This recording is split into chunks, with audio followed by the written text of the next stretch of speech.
This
is where the fun begins. Hello, what is up, everybody? Welcome to Cantina Social Hour. Happy Friday. Happy Friday, you guys. Sorry we're running a little bit late. How's it going? Good to be here, you guys. What better way to spend Friday night than with you guys here in the Cantina talking about toys? I really appreciate you guys. Thank you for your patience. Thank you for being here. We love it. Really, really, really, really appreciate you guys very much. Yeah, I hope everybody's had a great week and that we are ready for the weekend and we're ready for some rest, some relaxation, some fun times, and some toys. Because, you know, what fun would our weekends be without a little bit of toy action? So we're going to be talking about toys tonight. Is that surprising? Is that surprising? We're going to talk toys. I want to see who's in here with us tonight in the chat. So let me take a look and see who we got tonight. Adam became a YouTube member. Adam, I think you're the first. Thank you for joining the VC channel. I'll be in touch very soon so we can get your goodies set up. So thank you for that. I also let's see who else is here. Dodgson is in the house. Dodgson is always in the house. We always appreciate it. We've always got Dodgson here. Love it, love it, love it. Let's see who else is hanging out with us. Peak Obi-Wan. Happy Friday, Peak Obi-Wan. And here's another one. So I always announce these. Peak Obi-Wan joined our Patreon, the Victoria's Cantina Patreon, very recently. So he gets a shout out as well tonight on Cantina Social Hour. Thank you, Peak Obi-Wan, for joining. Any support that you guys throw our way goes into funding this show, right? The live stream expenses and podcasting expenses and all that fun stuff. So thank you. We really appreciate you guys very much. Let's see. We've also got 17.2 note. Hello. How's it going? How is it going? Here's me giving times announcements that we're running late, but we're here now. Rhino Hobbies, welcome back. Hello. How's it going? Paul, how's it going? Good to see you, Paul. Hope you are doing well. We got Trevor back with us. Hello, Trevor. Saying hello, fellow Cantinians. We got Jason in the house. Jason, how is it going? We got Tim. Hello, Tim. How are you doing?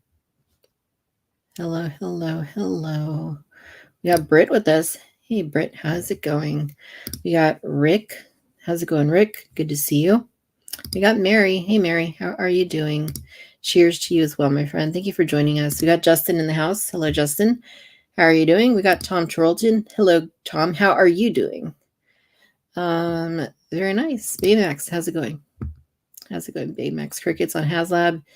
Yes. All right. We're off to a good start. We got a great little crowd of Cantinians hanging out with us in the Cantina this evening. Yeah.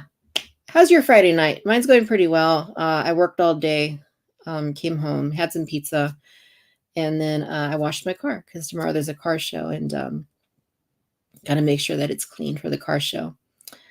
TVC Mackin is joining us. And now I'm here with you guys, hanging out for Cantina Social Hour. Again, what better way to spend Friday night than here in the Cantina talking about toys? So tonight, it's just me. We had a guest lined up. A guest I was super excited about, but he'll be back. We'll reschedule. Something came up. He was not able to make it, unfortunately, but he will be back.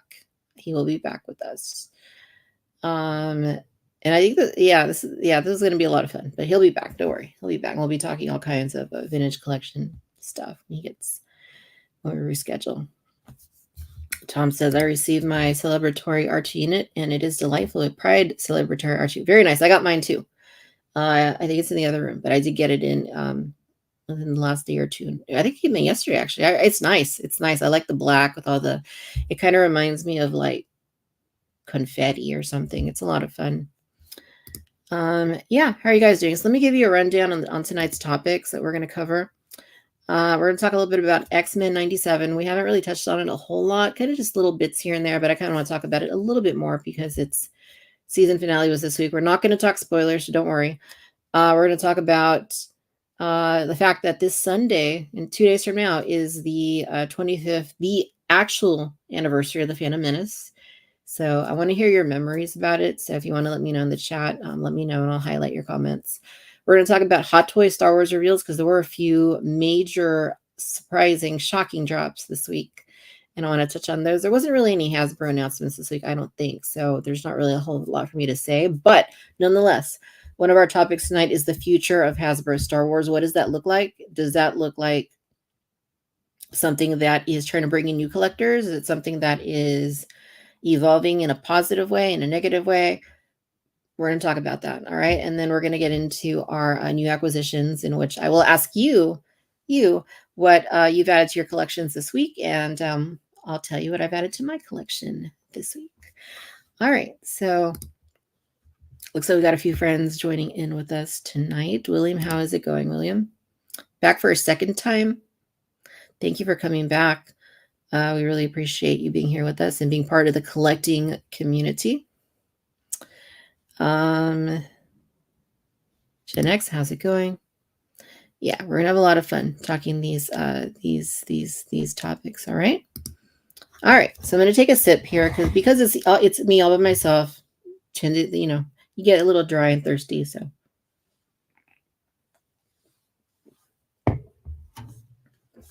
Hallelujah. All right, we're going to get into our first topic. So let's see what we got here. What do we have here? All right. Should we talk about X-Men 97? Should we go ahead and do that first? Do it. All right, we'll do it. Okay. So X-Men 97. This just wrapped up this week. And again, we're not going to talk spoilers. It has been renewed for another season, which is awesome. And I am stoked because, X-Men has never been like one of my biggest fandoms. But when I was a kid in the 90s, I did used to watch it. I did have some of the Toy Biz figures. I know I had Wolverine. I know I had Sabretooth, and I know I had Cyclops. And they were kind of like some of the larger. They're still my parents' house, but I saw them fairly recently. They still have the boxes because I was a weirdo even as a kid. I think they're like 10 inches, I want to say, figures, and they're just kind of like big hunks of plastic. Really, they're nothing that great, nothing that exciting. They're Toy Biz figures. But I used to watch it like back like 93, around that time frame. And I enjoyed it. I was never like hardcore into it. Like, I think I would say I was definitely more Real Ghostbusters, more Teenage Mutant Ninja Turtles, more probably even more Power Rangers to some extent. But I did watch X-Men, and I did have some of the toys, and it was fun. The characters were really unique and neat. And of course, this was before any of the live action X-Men movies that came in. There's like, how many of them? I don't even know. There's a bunch of them. And there's still more coming, right? So for them to bring back X-Men, the same X-Men, essentially. I mean, I know there's some differences, but essentially the same X-Men from the 90s. It was like, wow, that's cool. I really had a lot of fun this season with this show. It just kind of got me in the feels a little bit, just seeing these characters, seeing how gorgeous the animation looks. I mean, they really did a good job matching it to the 90s show, but also kind of making it like a little bit more a little more modern in a way, I guess, if that makes sense. It's very faithful to the original, but also like it's like done even more. It's more polished than it was back then, I guess. And just loving all the characters and their interactions, and it just brings back a lot of memories. And yes, I did get the Marvel Legends. I got all wave 1 and 2. And I have not opened any of them, but I do have all the figures. But yeah, I really enjoyed it. Again, I'm not going to talk spoilers about this because I'm sure not everybody has seen it yet, or not everybody's seen the season finale. But there's some surprising, kind of shocking things that happen this season with some of the main characters. And it's a really interesting story. Um, some of it's a little bit out there, but if you go back to the 90s X-Men and watch that too, it was true there as well. Some of it was kind of far out and crazy and wild. And, they maintained some of those kinds of episodes this season too. So I can't wait for the next season. The story is going to continue. And, my favorite character is still Rogue. I think she's awesome. I just love the way she talks and the way she looks and the way she acts. She's just perfect. But yeah, all the characters were great. I really enjoyed, even the villains too were quite fun. So this was a blast. If you haven't seen X-Men 97, or you haven't seen any of like the Uncanny X-Men, the older show, then definitely give it a look. I think even if you just kind of start with this latest season, it's probably not the worst place to start, because you would have a lot to catch up on, but maybe you can then go back and watch the originals. But yeah, it's a blast. It really is. It was just kind of like the kind of thing that I felt like I needed in a weird, like, non-Star Wars. You always need, like, Star Wars is my like main thing, right? But I always feel like I need a little bit more outside of that relationship with Star Wars, so to speak. So it brought a little bit of liveliness to my spring. And it was a lot of fun. I really enjoyed it. I had a good time. And I have a new acquisition related to X-Men 97 that I'm going to show you when we get to our new acquisitions part of the show. Did you guys watch X-Men 97? What did you think? Again, we're not talking spoilers. I'm just curious what your thoughts were, but I really liked it. I thought it was a lot of fun. And yeah, it was definitely a blast. Gen X, Rogue figure is impossible to find. Yeah, any of that first wave, most of that first wave is really hard to find. Wolverine, Rogue, some of them were, even Gambit, some of them were just really hard to come by, because they didn't make a lot of them. I honestly don't think that Hasbro thought these figures are going to be as popular as they are, and I don't think they thought that this show was going to be as popular as it is. So yeah, some of these figures are really, really, really hard to find.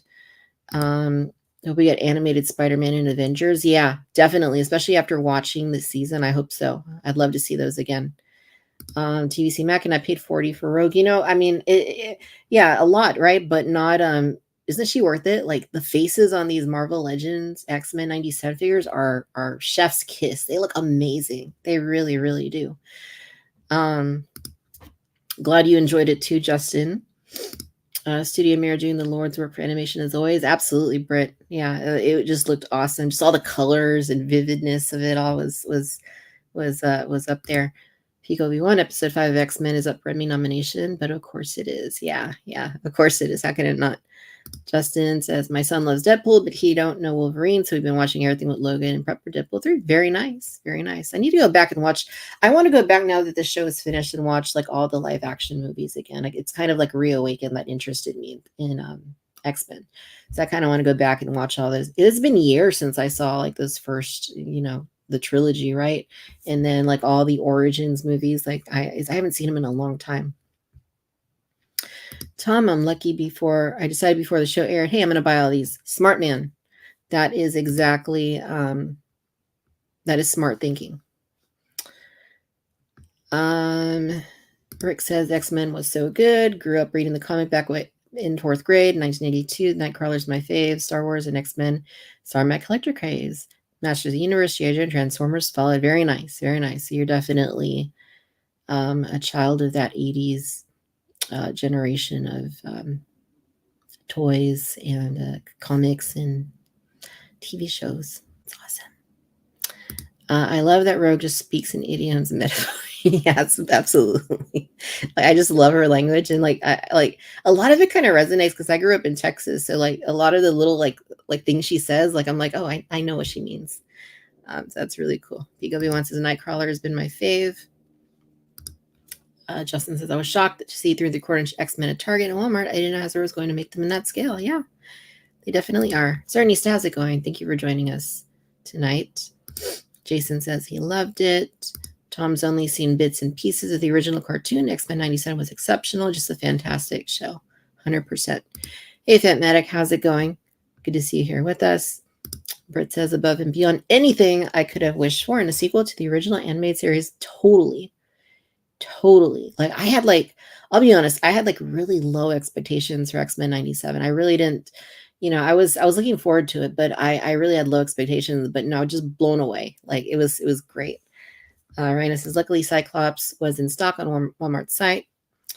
Zarnista, I'm happy people are enjoying 97. S Beam, hello, how are you doing? Thank you for joining us. Yeah. So no, yeah. Figures are great. I really want a wave 3 of Marvel Legends. I really want a wave 3. Some of the figures they did, like Executioner, like to me it's kind of weird because he was only like in one episode, and like why would they do Executioner instead of like some of the other characters they could have done instead? Like, to me that's just a little bit odd. We still need Beast. We still need some of these characters for sure. And they've made them before, right? But they haven't done X-Men 97 versions of them. And I did have most of these figures when they did them initially in previous years. But then when I saw these and saw the likenesses and the faces and the updates, I was like, I gotta have these. So I did buy them all. I have all wave 1, wave 2, but I need wave 3. I need wave 3. Britt says Danian from the team was like, glad we made this figure, but that was short. Yeah, Dan is really cool. I've gotten to talk to Dan at Comic-Con a few times, and he's great. Yeah. Need a Bastion figure and Cable. Yes, we need Cable. Definitely. I mean, there's a lot of characters we could really use that haven't been made yet for X-Men 97, right? Totally. Yeah. So I think that caps it up pretty nicely. Jubilee. Yeah, totally, Britt. Totally. Like, yeah. There needs to be, I think there will be a wave 3. I don't think it's going to be right away. Because again, I don't think Hasbro or I don't think they really anticipated that the show was going to take off the way that it did. And I don't think they thought the figures were going to do as well as they did. And that's why I think demand hasn't really been met. But I do think, I think we will get a wave 3. I just don't think it's going to be quite a while until we do. Because I think they had only planned those first 2 waves. Tom, I'm sure they'll get another couple waves ready for next season since it'll be a couple of years. Yeah, definitely there'll be more for when next season comes as well. I love Summer's family dynamic so much. Yeah, that was a cool aspect to explore for sure. Rick says the media is so well written with next level animation, voice acting can bring generations together in a positive way. And look at the major demand for toys. Very well said. I mean, we're here mostly because of the toys, right? That's mainly why we're doing this show. But when you have like that content that is very well produced, that is thoughtful, that takes a story, even an existing story like this that existed 30 years ago, and just kind of pushes it to the next level, like it really it really makes things special, right? Because you have that sense of community, especially like online, talking to people and talking about the toys and wanting more toys. So that's definitely a lot of fun.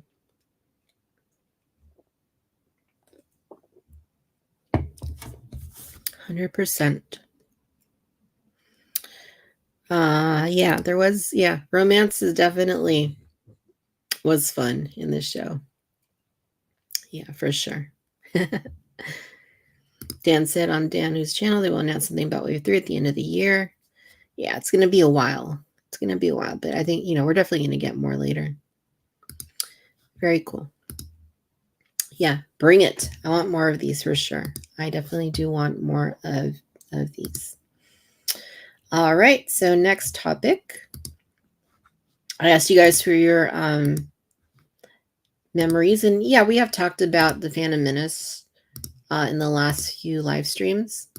But like I said, this Sunday night, May 19th, 2024, is the exact 25th anniversary of this movie coming to theaters in 1999.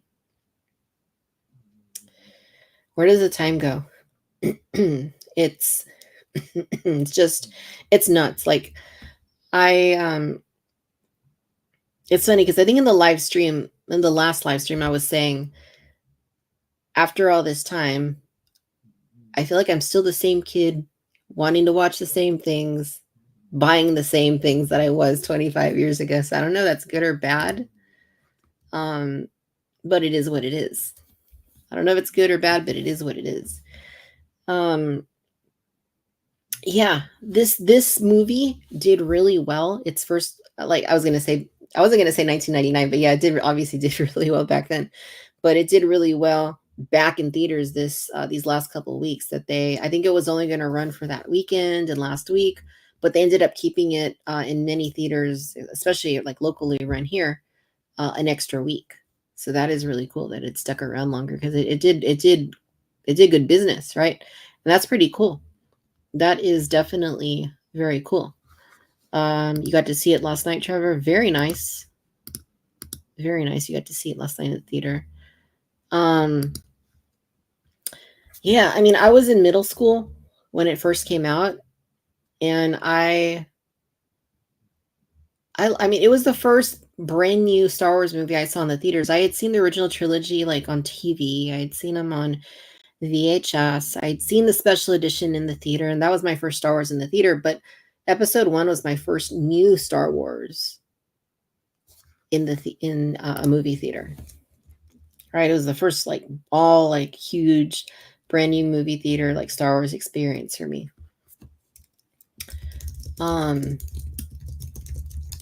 So I really liked it as a kid.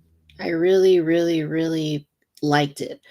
I know that the movie clearly has its issues, but I don't really care.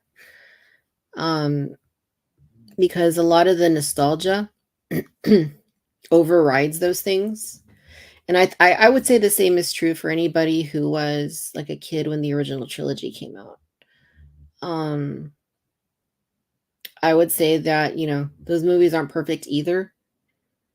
But a lot of those fans who were, older when the prequels came out, the nostalgia overrides those imperfections. So I mean, I definitely feel that Star Wars is generational, or it exceeds generate. I mean, it's transgenerational. So it kind of like it doesn't matter like what your age level is. There's some new Star Wars for you to come into, regardless of what your age is, whether that's the OT, whether it's the PT, the ST, or the shows, the Disney Plus series, or the cartoons, the Clone Wars, right? There's always opportunities to come into these to this franchise, no matter what age you are. And I gotta say, this movie holds up. When I was sitting there in the theater last week watching it, I was like, wow. It felt great to be sitting there, because the last time I had seen it in the theater was in 2012, I want to say. I think whenever they brought the 3D version into theaters. And they had planned to do Attack of the Clones. They had planned to do Revenge of the Sith, all in 3D. But then when Disney bought Lucasfilm, they canceled those plans, unfortunately. But now I think Disney's really come around, because back then, when, 2012, when they bought Lucasfilm, they tried everything they could do to distance themselves from the prequels, right? They were all about starting new stuff, the sequel trilogy, the Disney Plus stuff. And they tried everything in Rebels. They tried everything they could to distance themselves from the prequels. But now I feel like they're finally like understanding that, there's a lot of folks that love the prequels, right? They were kids and coming of age when the prequels were in theaters, and now they're at an age where they really, they have that nostalgia now. Just like I was saying, just like the OT fans had for the OT, you know, when they were older. So it's definitely a moment in time. You know, 1999. It's a moment in time you can never replicate. I mean, that year, just in general, not even talking about the Phantom Menace. Like, I just remember that being a really cool year, like 1999. You know, right before the new millennium. Right, it was the last year of the century, the 20th century, and you know, there was some fun music. Right, there was some good music on the radio, and you know, some fun stuff. I really enjoyed 1999. And, you know, it was before things, I think, you know, like the 90s, like in a lot of ways was kind of like the end of, I mean, not really the end. It was the end of the 20th century, but it's kind of like the end before, I feel like once like 9/11 happened, like it kind of, things kind of changed. And then, you know, it kind of came back and normalized, you know, a few years after that. But then 2016, it kind of went out the window again. And then the pandemic, like the 90s for me was just like, it's hard to recapture. I think that was kind of the last decade. I can't say in good conscience of, you know, the last decade of innocence, right? But it was the last decade where I feel like before the big technology boom and online and all this stuff. And it was kind of just like the end of like that era, you know, kind of hard to explain, but I think, you know, you, if you know, you know, right? If you know what I mean, you know what I mean.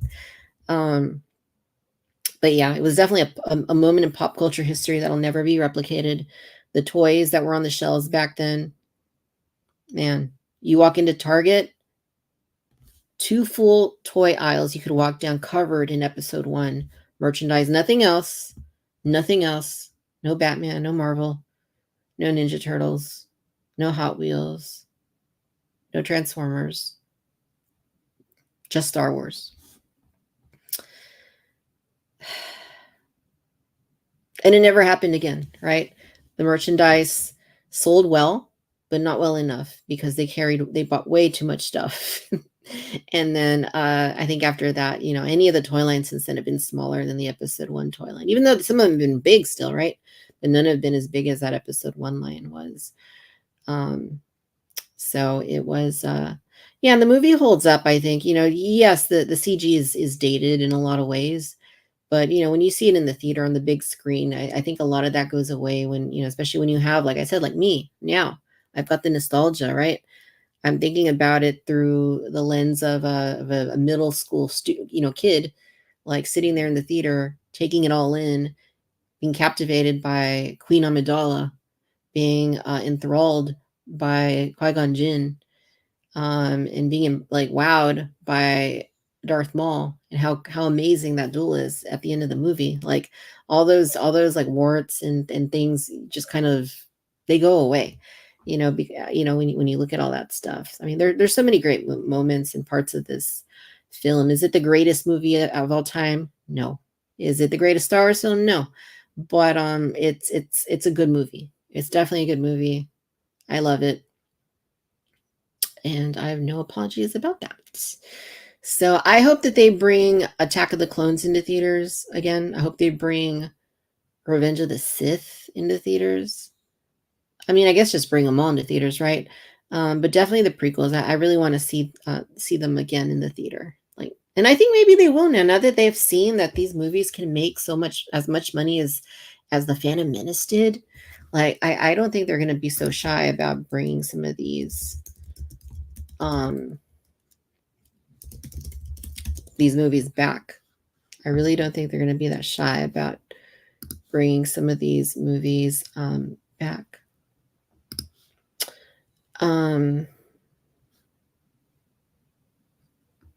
Yeah, pretty cool. I'm looking over at the box office here. Just want to take a look and see what the Phantom Menace did. Yeah, 8 million domestically in its opening weekend 2 weeks ago. Reopening weekend, I guess I should say. And global, 15 million. I mean, that's money that they can make by not having to do anything. The movie exists. There's nothing you have to do. You just need to put out a few commercials saying, oh, it's coming back to theaters. And that's basically it, and just put it out there. And then the fact that it had like the acolyte attached to it was kind of cool.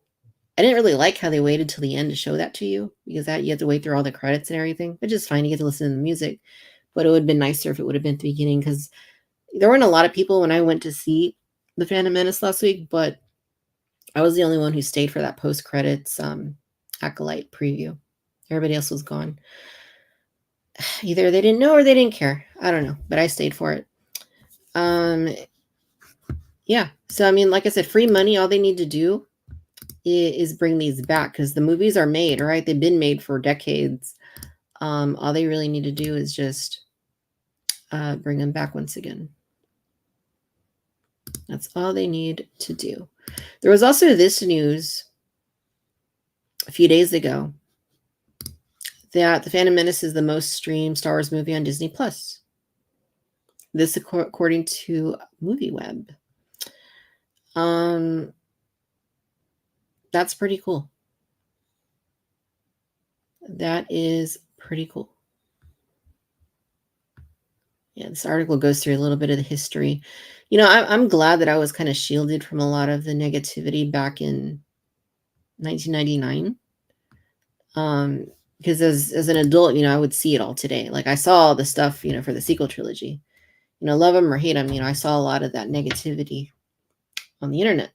But thankfully, as a kid, I was mostly shielded by a lot of that negativity.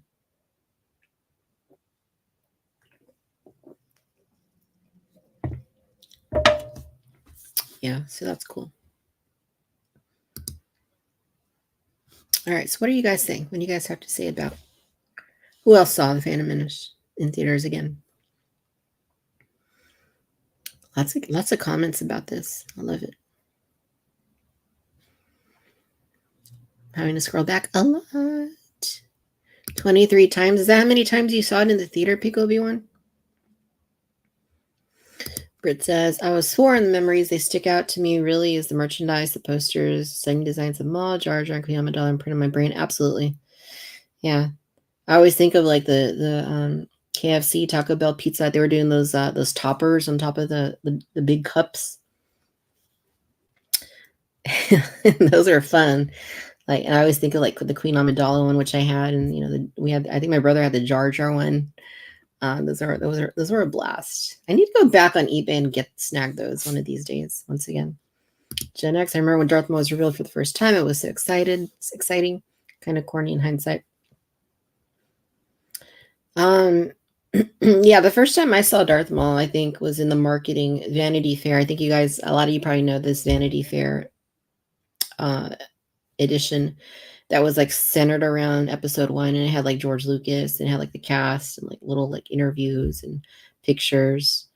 And yeah, there was a picture in there of Darth Maul dueling with Obi-Wan on Tatooine, which obviously is in the movie, right? But you see in the magazine, like, ooh, that's cool. He's got both blades ignited on the lightsaber. It's like, whoa. Ernesta, nice people are finding this movie again and giving it a real chance. It was different than the OT, and I appreciate it. Yeah, awesome.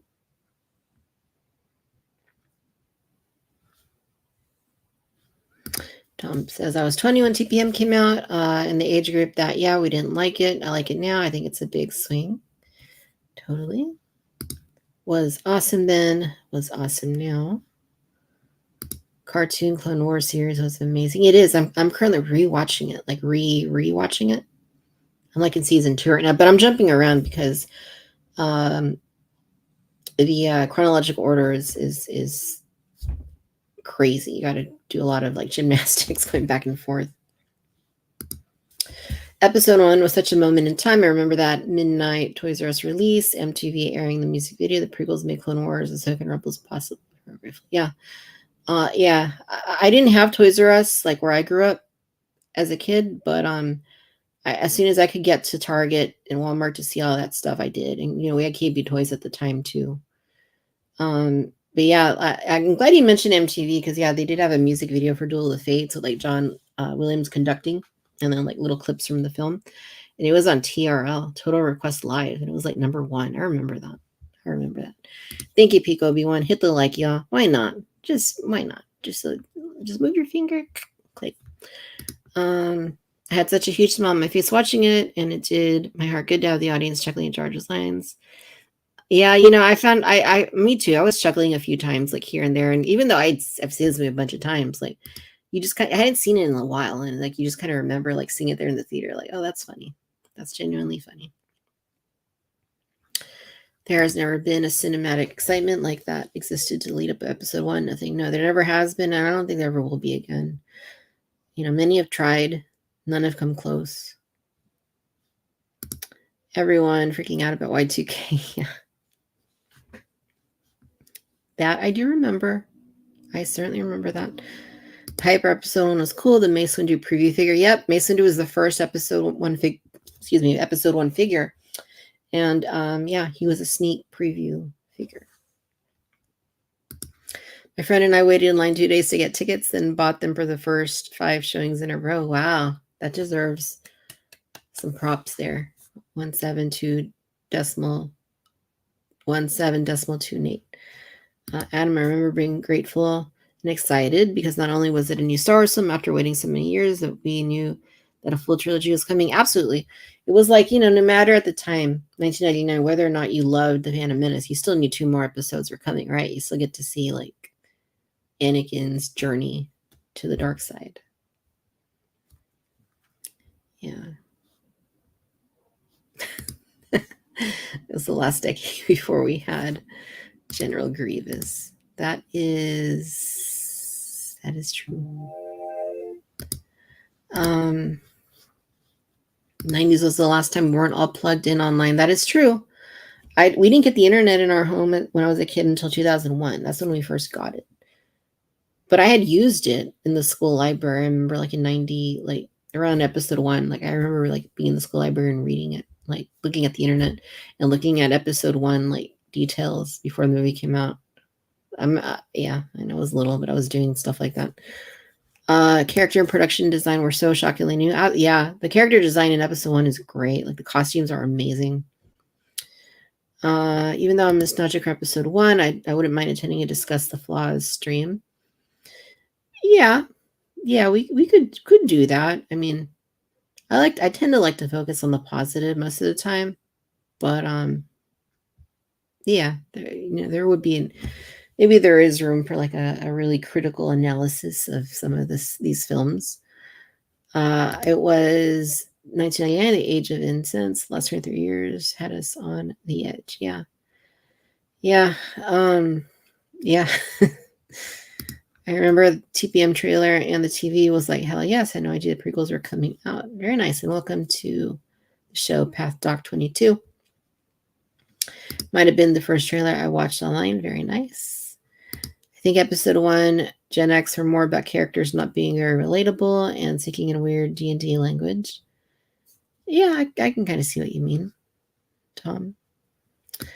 That was my favorite part of Titanic was the episode 1 tour. Did Titanic have the episode 1 tour? I never heard that before. I just graduated college. Cool detail, Matt. Or you had in 1999, or you just graduated like now? Because yes, if you just graduate now, congratulations, majorly.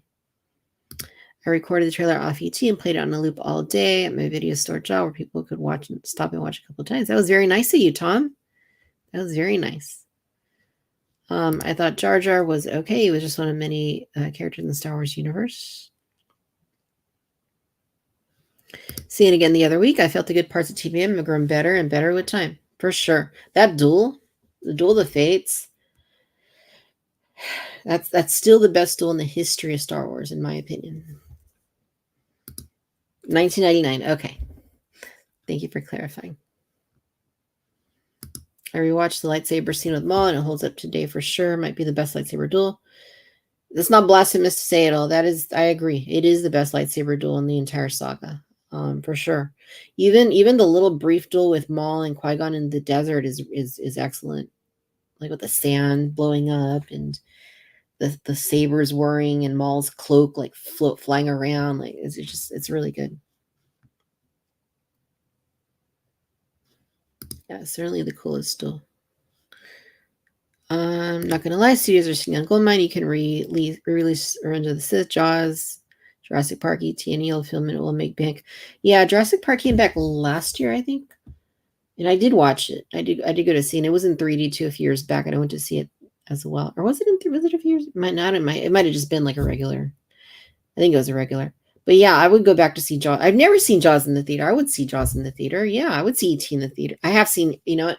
I saw the special edition that Spielberg did of E.T. like in 2001 or 2. I forget when it was. I did see that in the theater. So I guess I have technically seen E.T. in the theater. But yeah, I mean, bring old ones back. Bring back like Casablanca and Guild. I know some theaters do that, but like if more theaters brought back like the classics, I would be there all the time. Like I'd probably practically live there if they did that.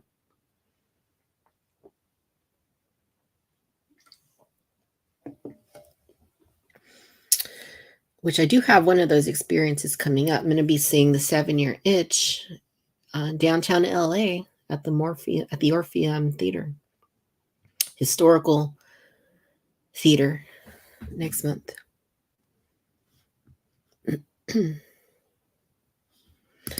Matic back in 1999, 6 years out of high school, been married coming up a year and taking my stepson to see his first Star Wars movie. Awesome. Yeah, it's all about those memories you create with people you love. People are leaving at the credits, and I was like, fools. I was like, you guys aren't gonna stay. Like, do you know there's a preview for a new show after this? Tom says the only credits I didn't stay for was episode 9, all others every time.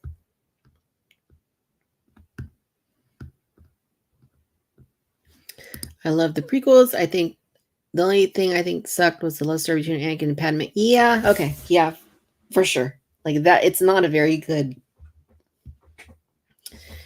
convincing love story. It's not.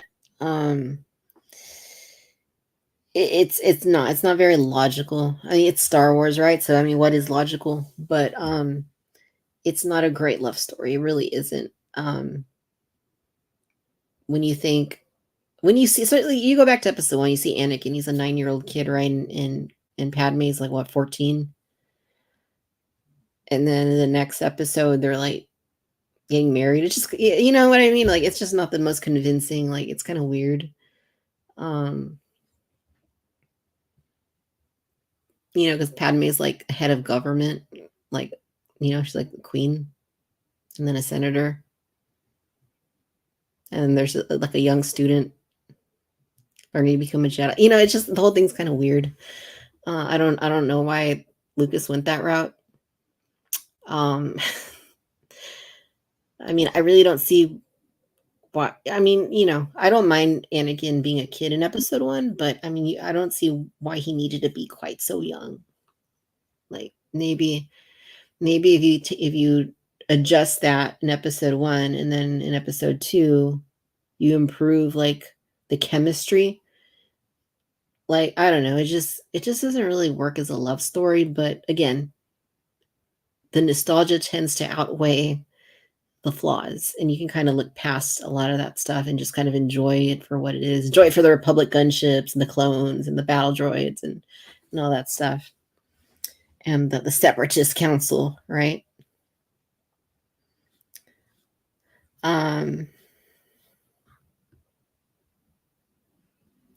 Ewoks are dope. Yes.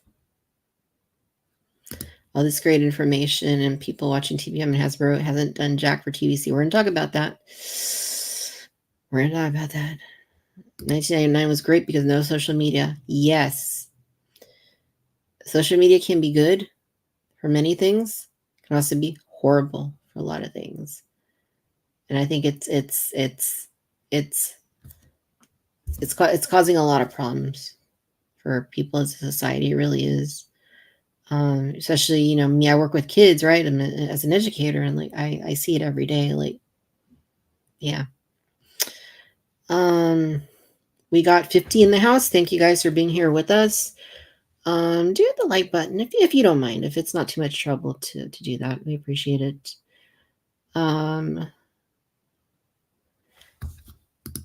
That's a good point, Tom. Last time Hasbro did the Phantom Menace, it killed the TVC line. True. I still want to talk about it because I have a counter to this. to this point of view.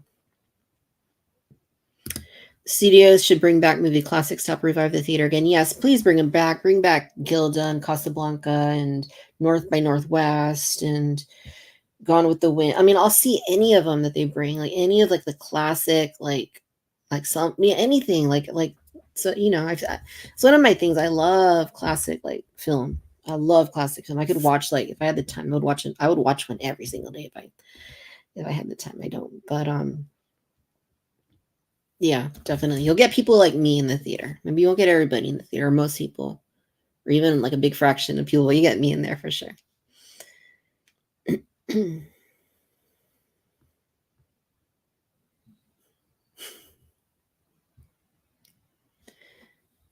Ray is the only autograph I own. Mall Rocks, very nice.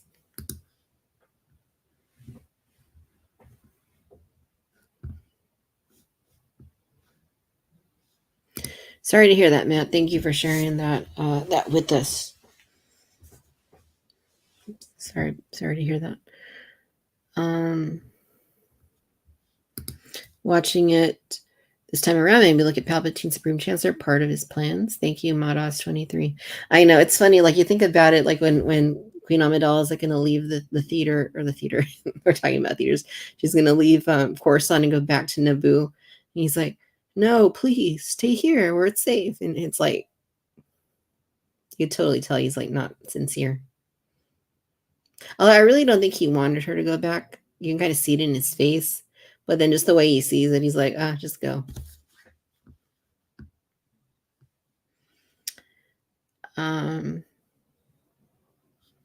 Four sneak peek figures were what drew me back into collecting Star Wars. Yeah, Attack of the Clones did have 4 sneak peek figures.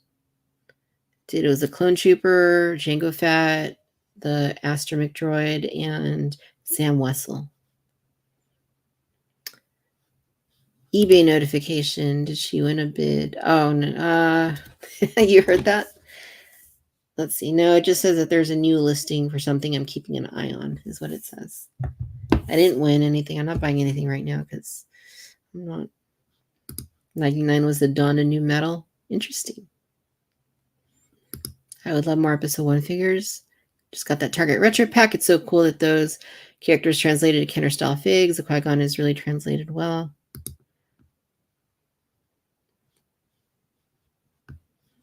The music video is the one that Darth Maul does the Fear monologue. Yeah, that's great. Like that's great. Like dialogue from Darth Maul. I wish he would have gotten that in the film. I always wonder who he was saying that to. Like, what if episode 1 was told through the perspective of Darth Maul? Like, he's like narrating the movie, and like it starts off with him saying that, like, fear is my ally. Fear, whatever the thing he says. And then he's just kind of like the Batman, like the Batman's narrated by Bruce Wayne. Like if episode 1 was narrated by Darth Maul, it's like through his point of view. And then like he gets cut in half right at the end. He like from his perspective, you just see him like he's looking up at Obi-Wan as he's falling down the shaft.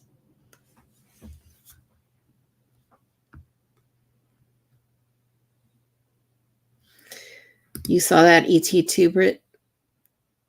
Yeah, I loved the movie like as a really, really, really little kid, but it was cool to see it in theaters. I know a lot of people were hitting on the stuff that Spielberg added, but I think it was fun for just like a special edition of the movie.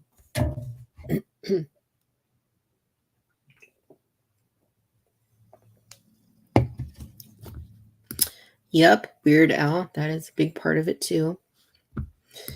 Yippee! That's a wizard, Annie.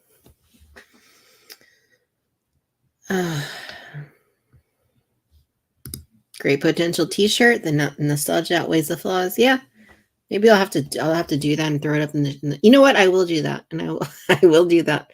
I'll design a T-shirt that says that. The nostalgia outweighs the flaws, and I'll throw it up in the merch store. Why not? Smash that like. We all know Victoria does an awesome job and always has a great guest. Thank you, Justin. I really appreciate that, except for tonight because there's no guest.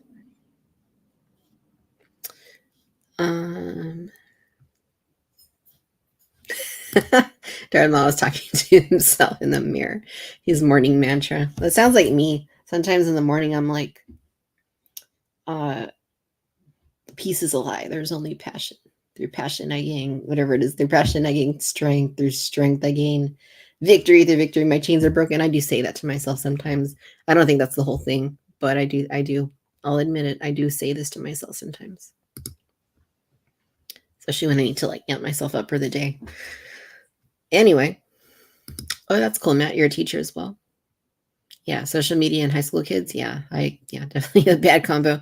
And then social media and littler kids, horrible combo. Like there's no, third graders on TikTok. I mean, come on. It doesn't, you don't need to be a genius to figure out that that's not a good combination. It's just not. For classic films, down the street you can see Hitchcock's Rope. Very nice. Spider-Man No Way Home. Nice.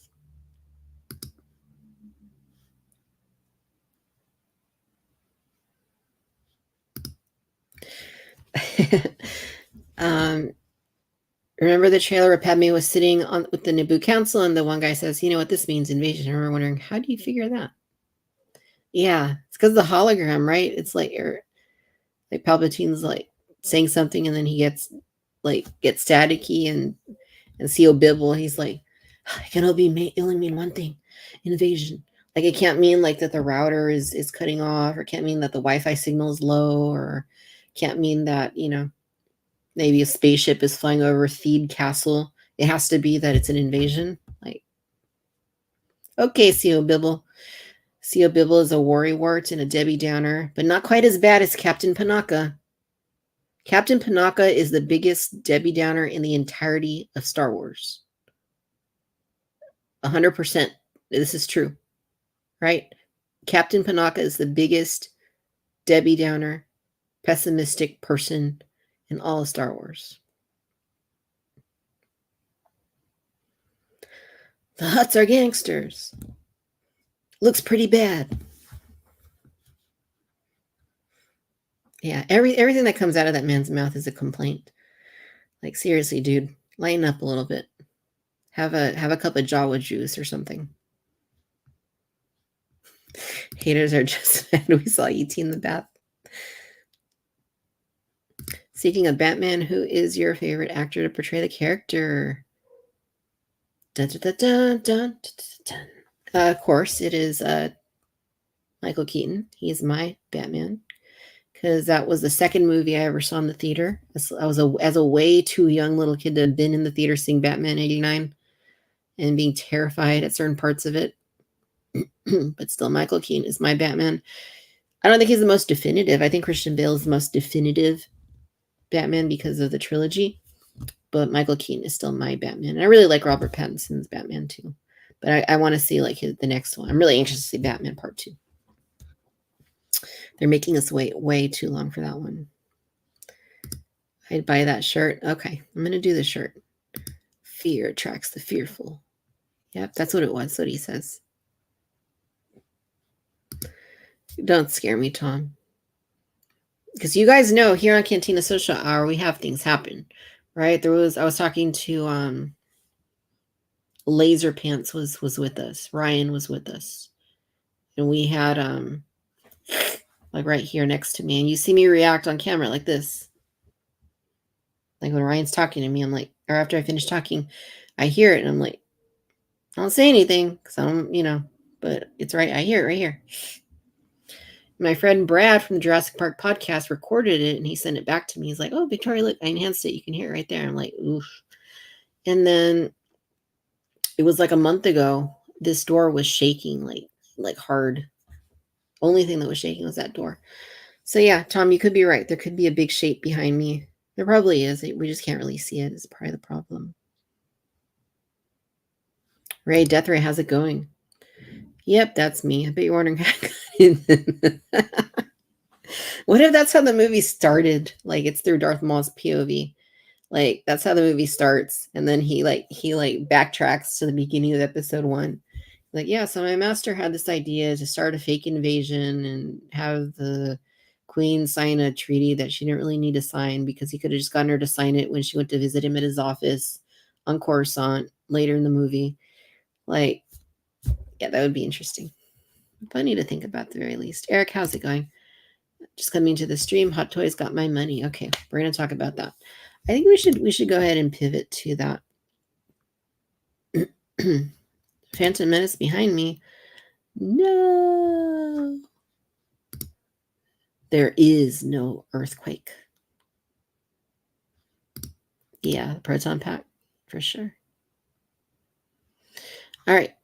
Timothy, how's it going? All right.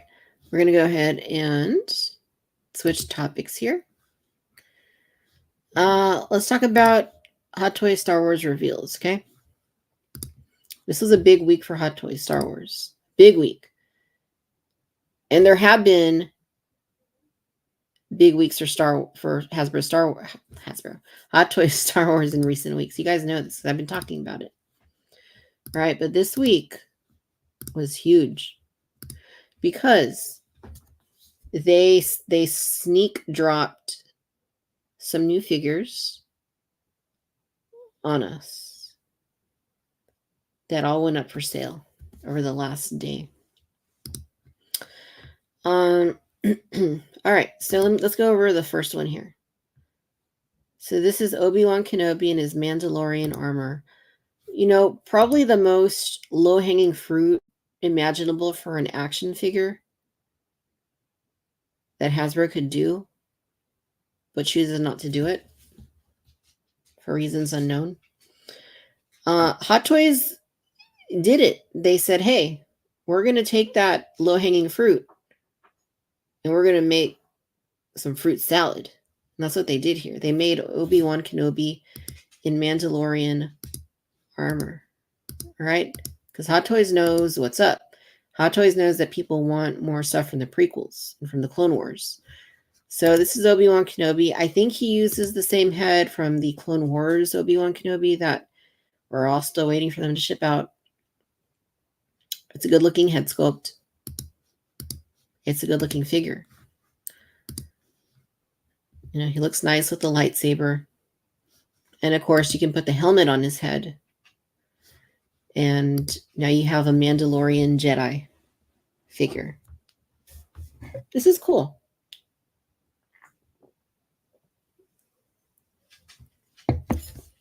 I dig it. This is everything you get. Separate rolling eyeballs, LED lightsaber powered by USB, few pairs of hands, display base, 2 lightsaber blades, 2 hilts, the backpack, and the blaster, and the interchangeable head. That is really cool. Now, the problem is, this was a limited edition because Hot Toys has been doing this lately. And they only made 2,000 pieces of this available in select markets. So this is one of those that you had to RSVP for on Sideshow's website if you're in the US. And then wait for them to send out the email, which they sent out at 10 a.m. And then it basically said, go buy it. And then you had to be like in the queue to even get a chance to try and get it. So needless to say, it's now, as you can see, on waitlist. You can join the wait list, but of course, it's not a guarantee you're going to get the figure. That is merely a possibility that you might get the figure. If they get some extras or if somebody cancels their order or whatnot.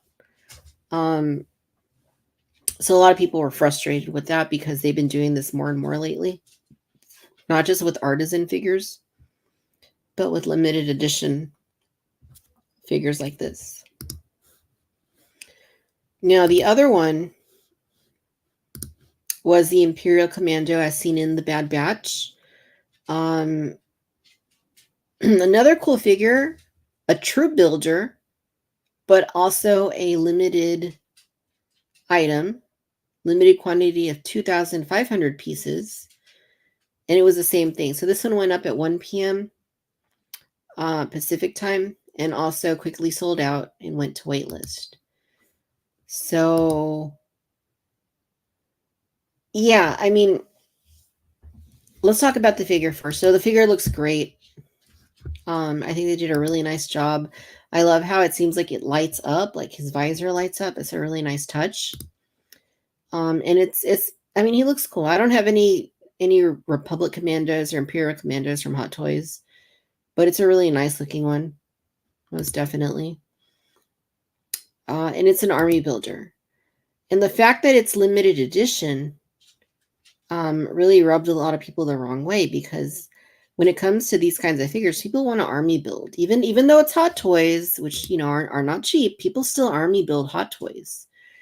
You know, it's harder to do that, but some people, you know, they want to have maybe 2 of these Imperial Commandos. But it's limited because Hot Toys says, well, you know, this is a limited 2,500 globally. So you kind of have to fight for it. Like, here it is. Have at it. You get it, you get it. Good luck. You don't, you don't. Too bad, so sad. I don't think they should do this with army builders. I'm okay with figures like Obi-Wan and Mandalorian armor being limited edition. To me, that makes sense. But an army builder like this does not make sense. Figures like the gold Clone Trooper, the silver Commander Cody, sure, that's just weird. Make those limited editions. Okay, fine. But this perplexes me a little bit. Like, would you make a 501st Trooper limited edition, or a Shock Trooper, or a Stormtrooper limited edition? No. So why an Imperial Commando? Why would that be limited edition? To me, that doesn't make sense. I don't think that's a great business practice, because you're shutting out a lot of potential sales for a troop builder type figure. Do limited figures, yes, but limited figures should be a little more thoughtful. Not army builders, not figures that have never been offered before like this that a lot of people might want. It's a really nice looking figure, but yeah, very few people are going to be able to add this one to their collections. This is everything you get. So you get the light up function of the visor, you get the display base, you get the hands, you get the thermal detonator, and you get the blaster rifle weapon. It's a nice looking figure. It's a nice looking figure for sure. I wasn't terribly interested in either this or the Obi-Wan, so I didn't even try.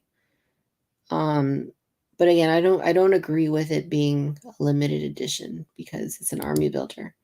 And it's the kind of thing that, you know, folks might want to maybe have more of in their collections, you know?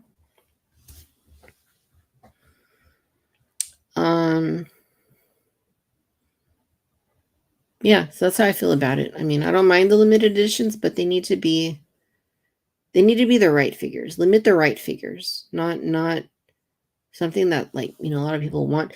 I'd even be okay with limited editions being like early access type things. Like, hey, if you get in on the limited edition, maybe you're going to get it with an extra accessory, or with some, like a coin or something. And when we release it a few months later to the general public, it's not going to have that extra piece. It's just going to be a regular edition. Like, I'd be okay with that. I would also be okay with like an open window where they say, hey, for the next 48 hours, if you want this figure, pre-order it. We'll make sure we meet demand. But after that, we're cutting it off. There's not going to be any more made after that. Like, I'd be fine with that, because then you're giving people 24 to 48 hours or whatever it is to place that order. Because the reality is, a lot of us work. A lot of us are not glued to our phones 24/7, waiting for that email to say, okay, it's on the store, go buy it. You know, that's just not feasible for most people. So I think they need to figure that out. They really need to figure that out. Hot Toys told Hasbro to hold their beer. Yep, they did. Hasbro ain't doing no Imperial Commando. Yeah, the Obi-Wan looks good. Path Doc 22. I'm very afraid of purchasing my first Hot Toys because I know I will just buy. It will be another money pit. Yep. You cannot just buy one. It's kind of like they used to say for the Lay's potato chips, right? You can't eat just one. Or was it Pringles? I don't even know. But you can't, right? It's a rabbit hole. You're gonna want to get more. Right? It always starts with any collection always starts with one. Doesn't matter what you collect, it always starts with one. Right? And then there's another. And then another. And another. Tom, I don't collect Hot Toys, but Rocket City Sith. I was able to get Obi-Wan today. Can't believe it. Good job. Congratulations. Rocket City Sith. I'm glad to hear you were able to snag Obi-Wan. That's cool.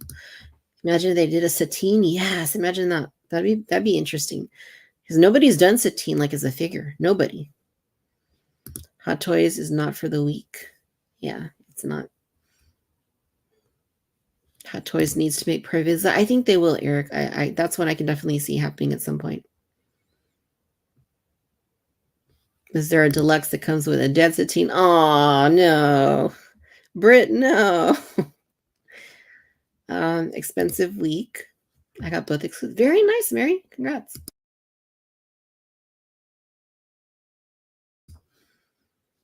This Obi-Wan would crush in TVC. Yeah, low-hanging fruit.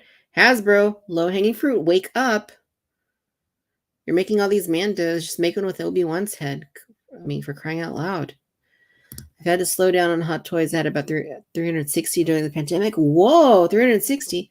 But I've sold about 20 older releases. I'm still all in on the Ahsoka series, Bad Batch, and Mace Windu. Dang, that's a lot. 360? Wow. Very impressive, Rick. I wanted Commando, but it was like 4,657 in line. Yeah, it's tough with these like limited things. They're really hard to get. Come on, TVC. Yeah, come on. Come on. I like Hot Toys, but have to limit my choices here to Hera, Sabine, and Shin. Yeah, I mean, I think those are great ones to get because they look pretty awesome.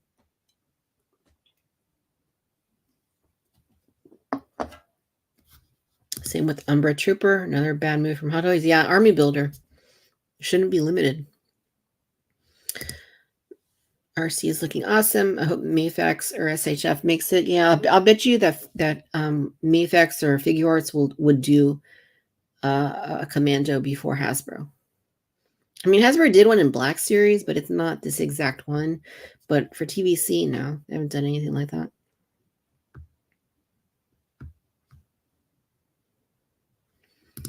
They'll change paint apps and re-release. Yeah, they will, but not this version.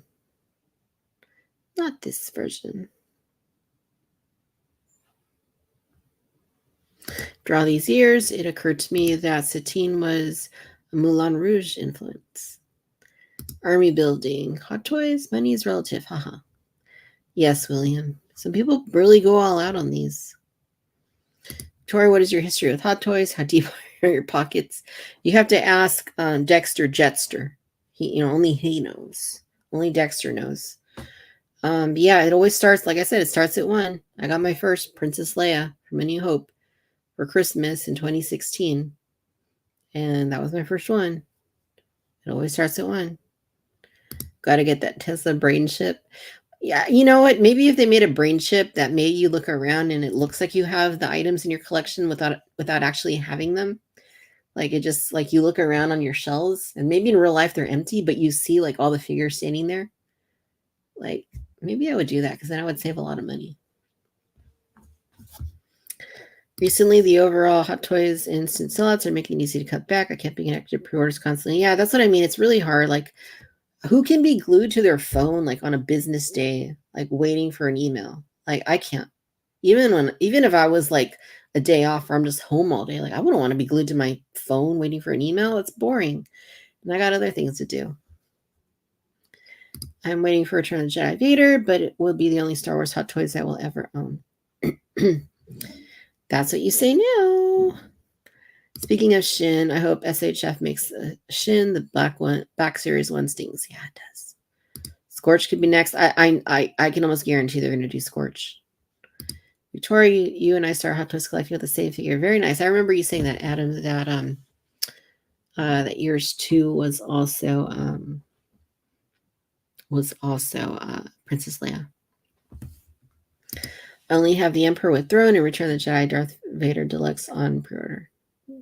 Very nice. Yeah, so there was one other. There is another. There is another Hot Toys. And this is just a regular open order. This isn't limit. Okay, so it kind of is. If you want to get it with the coin, you have to buy it within the next 19 days. Or you can get the collector edition, same exact figure. You're just not getting the coin. So if the coin's important to you, this is basically what it is. You just get this coin. Okay, it's the front, that's the back. One side says Star Wars, the other side says Darth Sidious, Galactic Empire. That's basically it. If that's not important to you, you don't need to rush and get your order in within the next 19 days. Okay, just get the collector edition when it's convenient for you. I don't think it's going to sell out anytime soon because it is a regular edition figure. Let's take a look at Darth Sidious. All right. Darth Sidious looks freaking cool. Now this, I would have been pissed if this was a limited edition. I would have been so upset. Thankfully, Hot Toys did not do that to us. Darth Sidious is a regular figure. And he looks great.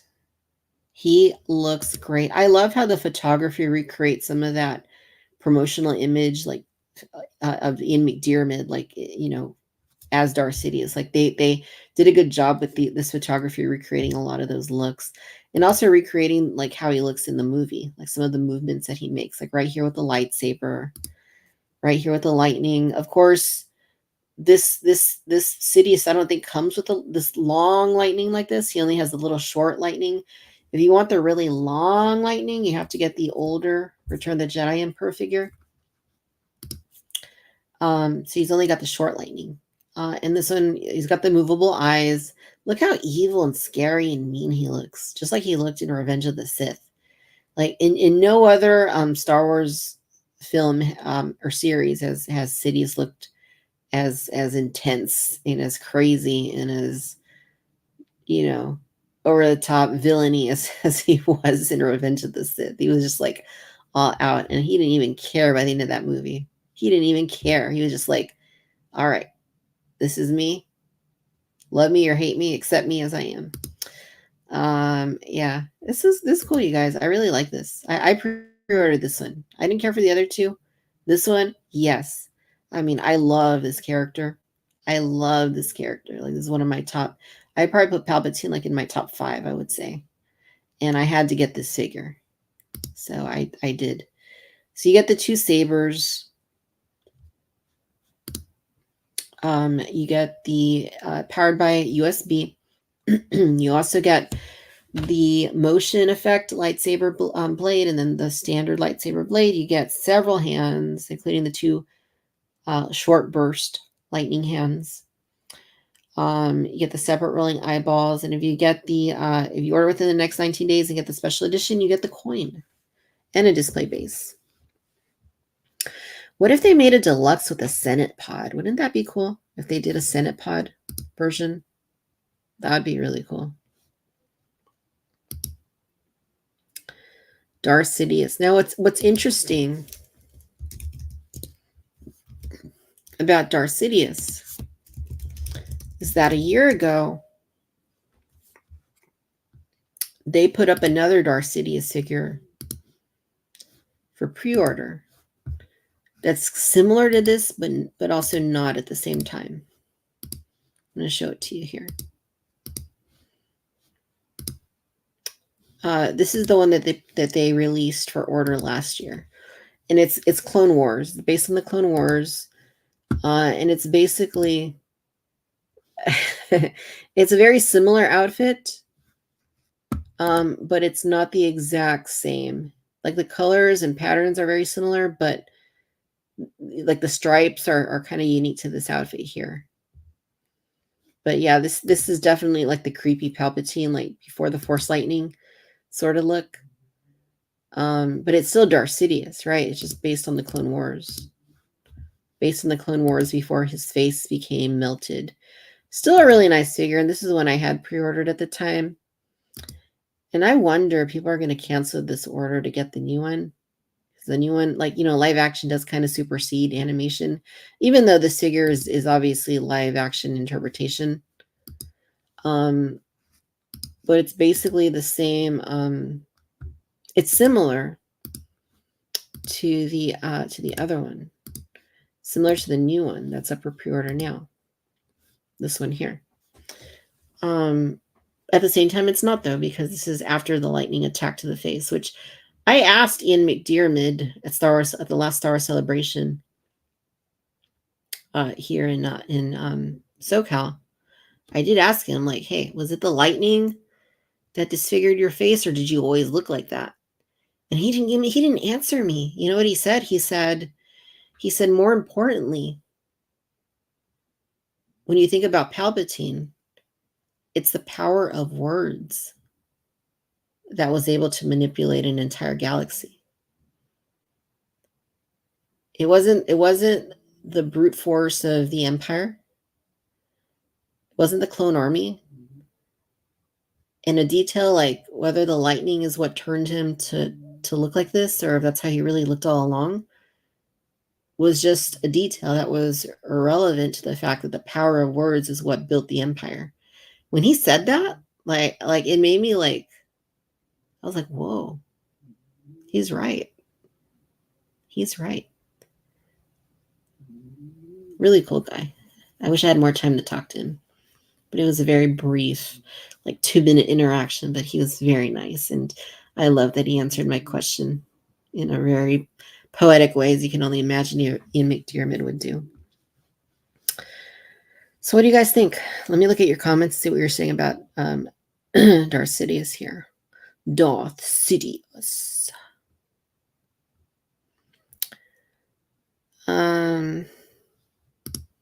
Some parts of the body doesn't look right, and the feet look small at proportion scale. Hey, JJ, how's it going? Are you talking about Sidious or one of the other figures? Got to go early. Love you all, my friends. Cheers. Thank you, Pico B1. You might be gone already, but thank you. Unlimited power. Yeah, we got that. Check it out, Britt.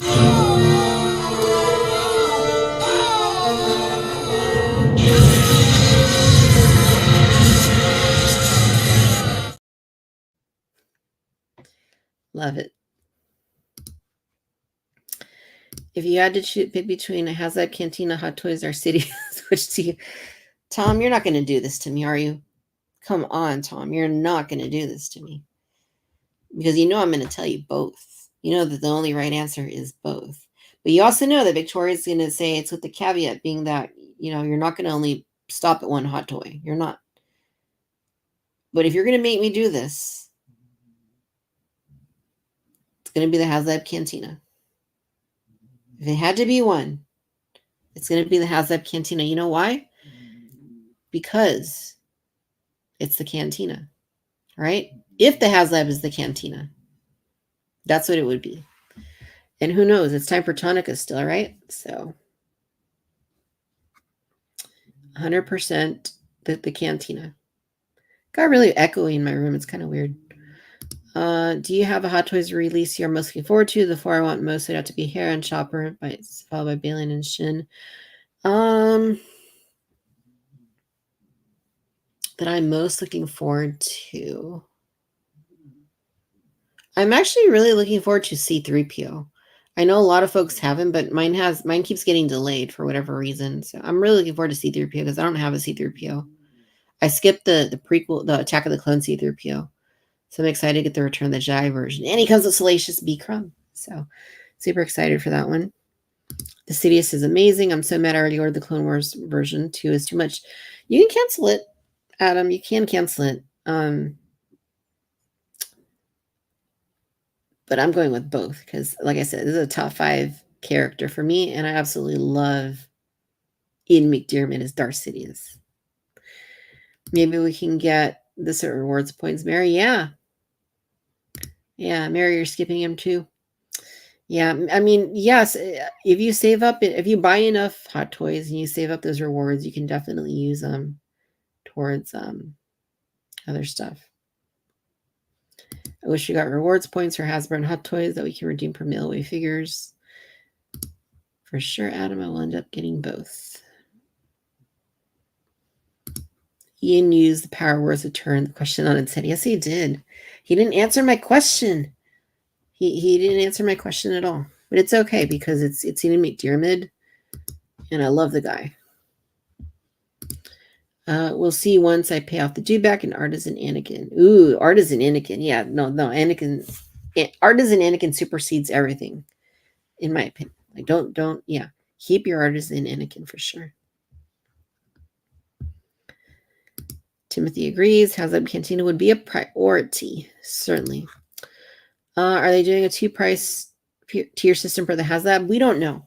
There's zero official information about the HasLab. We've seen these leaky sort of things, but those are not official announcements. Those are leaked images, and I guarantee you that they're not final. So don't get hung up on the details that you see in those images.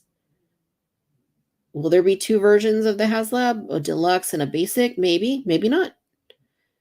I would just say don't get hung up on what you're seeing, because I think what we're seeing is very, very, very early and is not representative of what is actually going to be coming. That's my opinion. That's I'm not saying I know anything. I'm saying that's my opinion. I'm itching for a Blurg update almost as much as a HasLab update. Can't wait to see it. Hot Toys eating Hasbro's breakfast, lunch, and dinner lately. Let's wait and be sure an actual Cantina will be the HasLab first. Yep, that's what I mean. All right. Those are the Hot Toys. I did a Hot Toys Anakin Skywalker artisan from overseas. Very nice. All right. We are going to switch gears. We are going to shift into 5th gear here with another topic. The topic that some of you have been waiting for. The future of Hasbro Star Wars.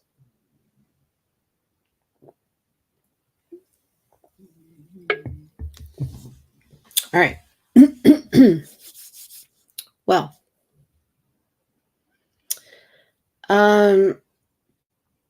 my sense has been that within the vintage collection community, morale seems to be a little bit low.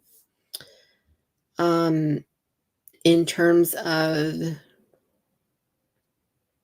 support that we're seeing for the vintage collection from Hasbro. And I can't say that I completely blame these people for feeling this way, because let's back things up a little bit.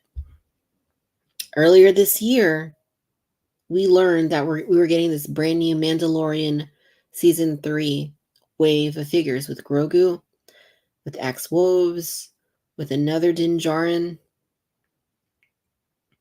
It's a repaint wave, right? We knew that this was coming, right? And as my friend Chris from Bantha School has theorized, the reason that this delay occurred and that this wave happened was because Skeleton Crew, the Disney Plus Star Wars series, got pushed back because of the writer's strike. And it seems quite likely that figures based on Skeleton Crew were going to be coming out, but weren't able to because the show got delayed. So Hasbro had to scramble and put together this repaint Mandalorian wave.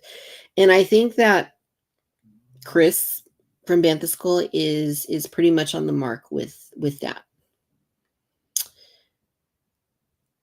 Let's fast forward a little bit. The HasLab, right? Back in, I think it was early March, Hasbro said the HasLab is going to be announced for May the 4th. That's what they said. A few days before May the 4th this year, just 2 weeks ago, Hasbro said, we're delaying the HasLab. We're not going to announce anything yet. And in their live stream, they pipeline for the Black Series figures that people have been asking for a very long time in the vintage collection, right? Princess Leia, Luke Skywalker, some of those like classic figures that have not been done in this scale in decades. Decades, yes, plural. But they announced them for Black Series. So I do think there is an element there of tone deafness, because I understand that Hasbro did have to scramble for the HasLab, and they had to juggle some things around. And then they pipelined a few things, and they said, "Hey, Anakin from Ahsoka is coming out," but we all know it's probably going to be the same old Anakin body from 2011, or when I think it was 2011 that came with. It's going to have a new head probably. And that's basically going to be it, probably. Main character, beloved main character, an incredible episode, most popular episode of that series, not getting a brand newly told figure. So you look at this with the context of earlier this year, Skeleton Crew stuff being delayed, HasLab being delayed, with nary a main character other than Princess Leia from A New Hope, which we've known for a while is coming, and Darth Vader, which is not really anything that new, or Stormtroopers, not anything that new, or Luke X-Wing Pite's not anything that new, because those are all repaints and repacks. And no Shin Hati, no Baylan Skoll, still after all this time. The two most popular characters from the Ahsoka series still have not been pipelined in TVC. When you look at the context of that, I don't think it's surprising that people are frustrated. It's frustrating. It is. Let me back up again. Let's go back to what my friend Chris was saying. Skeleton Crew, the wave of Skeleton Crew figures probably got pushed back because the show got pushed back. And then instead they announced repaints and repacks of Mandalorian figures. Let's say the Skeleton Crew wave did not get delayed. How much more excited would you genuinely be that you were getting, 2 or 3 Skeleton Crew figures versus Baylan Skoll, Shin Hati, Ben Kenobi, Han Solo, Luke Skywalker, any of those? Would you really be that more excited if that wave had not gotten delayed and you were going to get, I don't know, Jude Law in TVC and whoever other characters are in this show, like a few of those? Would that have been really exciting? I'm not excited. I mean, I'm excited for the Acolyte. The figures, though, not really. Maybe once I see the show, I'll want the figures. But I think even if that had not occurred, people would still be feeling a little bit downtrodden by the lack of support for TVC. I don't think delaying the HasLab helped.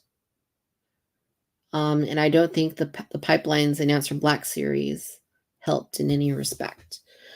I don't blame people for being frustrated. The main characters have long been neglected in TVC from A New Hope. We're finally getting Leia. I know. But we're still missing Luke. We're still missing Ben Kenobi. We're still missing Han Solo. We're still missing a new Chewbacca. We haven't seen Tarkin in a long time. I mean, there's so many others you can even rattle off, like ones they'll never make, probably like Aunt Beru and Uncle Owen. Here's the other thing. We did a whole segment a little while ago about the Phantom Menace and its 25th anniversary. My friend Tom Chorlton here said that they're not doing Phantom Menace figures because Phantom Menace figures and TVC killed off the TVC line back in 2012, 2013. And he's absolutely right. That's what happened. However, what that doesn't take into account is that the prequels are seeing a resurgence of love and nostalgia and demand for new product. That wasn't going on in 2012 when that wave came out, when Phantom Menace came back into theaters back then, 2012. We're seeing that now. The Black Series, in fact, I just heard a noise over here somewhere. The Black Series, in fact, got Padme Amidala and Anakin Skywalker. I think it was just my dog. She's under the desk. TVC has not had a brand new episode 1 figure this year. Nothing pipelined. Nothing announced.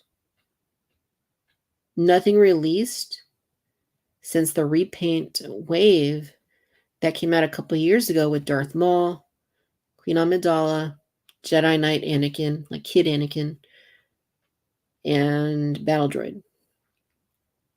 That was just a repaint wave. Like, I don't know, it's probably been like 2 or 3 years now. Nothing brand new, nothing pipelined. There hasn't been a single brand new TVC sculpt based on the episode 1 since the Vintage Collection returned in 2018.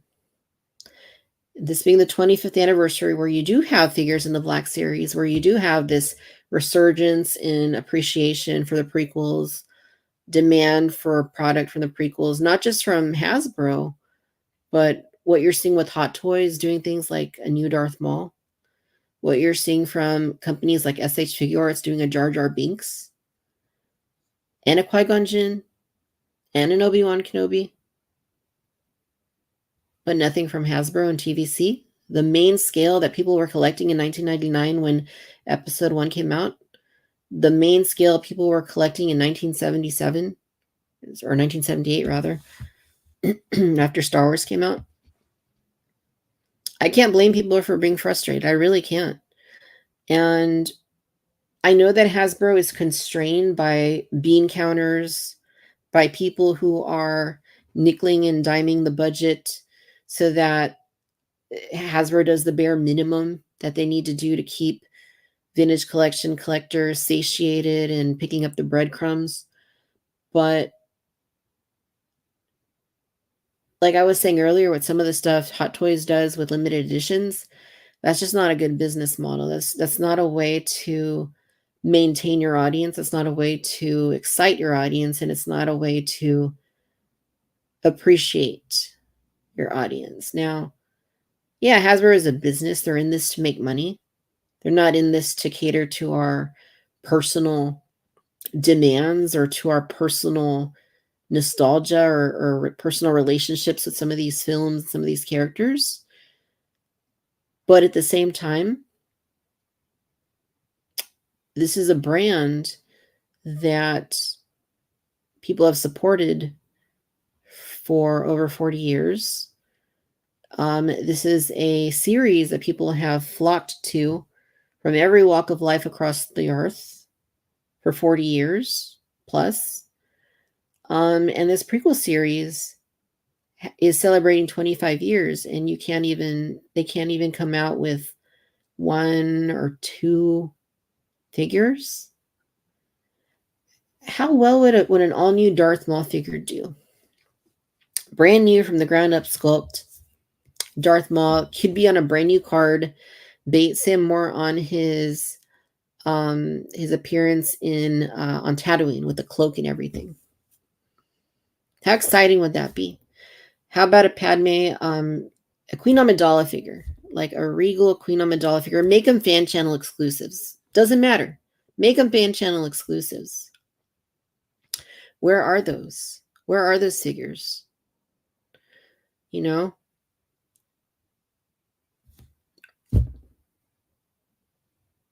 It's not that hard. It's really not that hard. I mean, I posted something on Instagram the other day, about episode 1 and how much I loved seeing it again in the theater. And I mentioned, like, you could do Qui-Gon, Obi-Wan, Queen Amidala, and Darth Vader. Like, Imagine what that wave would, how exciting that would be. How fresh that would be. Even if episode 1 figures didn't do well, you know, a decade plus ago, this is a new era. This is a new time. This is a resurgence and people being interested in the prequels in this film. And it's evident by the fact that the box office for Phantom Menace is what it is in the last couple of weeks. It's evident by the reports that the Phantom Menace is the most streamed Star Wars movie on Disney Plus ever. I just don't get it. And I can't blame people for feeling neglected. I also forgot to mention the Black Series 3-pack of Darth Maul, Qui-Gon, and Obi-Wan. Like, you know, salt in the wound. Salt in the wound. Those are great, and I'm happy those are coming out, but there's not even a bone being thrown to the scale people were collecting in 1999 when this film first came out.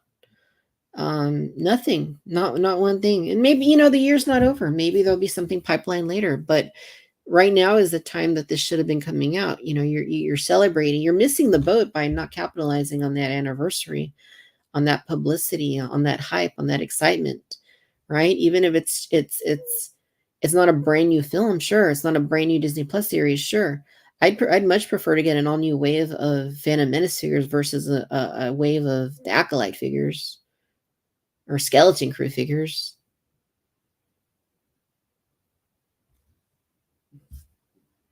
I don't know. I'm just one person, but I feel like when people say that they feel that they're ready to jump ship, when they're ready to move on, when they're feeling disappointed, I get that. I mean, I can see that. I kind of feel a little bit that way too. So they got to do better. They got to do better. It's not that hard. It's not that hard. Nobody's asking for, you know, 10 or 15 new episode 1 figures. You know, we're asking for just a few much needed updates like Darth Maul, like Qui-Gon, like Obi-Wan, like Padme, like Queen Amidala, Kid Anakin. You know, I mean, these are just, and you don't have to do them in one wave, right? You could spread them out over the course of a year, 2 years. Just pipeline them. Let us know they're coming at the very least. And none of that's happening. None of that is happening at all.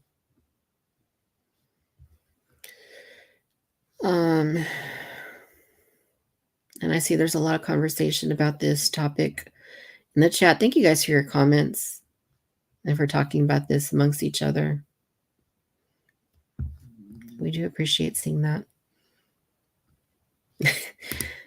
Hasbro Hot Toys eating Hasbro's breakfast, lunch, and dinner. Yeah. And fourth meal. Let's wait and be sure an actual Cantina will be. How's that first? Yep. Any idea when the announcement will be? No idea. All we know is it's delayed. I would guess Comic-Con. Probably. That way they can bring out the model like they did for the Ghost. And I will be there. So if they're there, if it's there and they announce it, I will cover it. I will be there. Maybe I'll live stream the event. They have to make money and save money on repainted figures. Yeah, 100%. And they should repaint figures. They should, but they should also incorporate highly requested, highly needed remakes, re-sculpts of popular characters. Yeah, and these are important too. It's good that these are coming, even though Vader isn't really like new, but he is coming in on a New Hope card, so that's cool. Mr. Stevie mentioned the desire versus demand for character figures. The marketing team must be way out of touch if they don't know customer demands, wants, and desires. We write it for them. Yeah, I mean, I don't envy Hasbro's position when it comes to ironing out what to make and what not to make.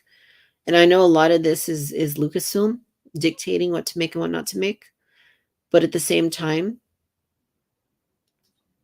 I'll bet you that if Hasbro would have pushed for a few episode 1 figures in TVC, Lucasfilm would have been on board with that. I can guarantee you that. As a new collector, I don't understand the other lines are more profitable and why Hasbro would not focus on TVC, where world building is more feasible with playsets and vehicles. So I know that as far as costs go,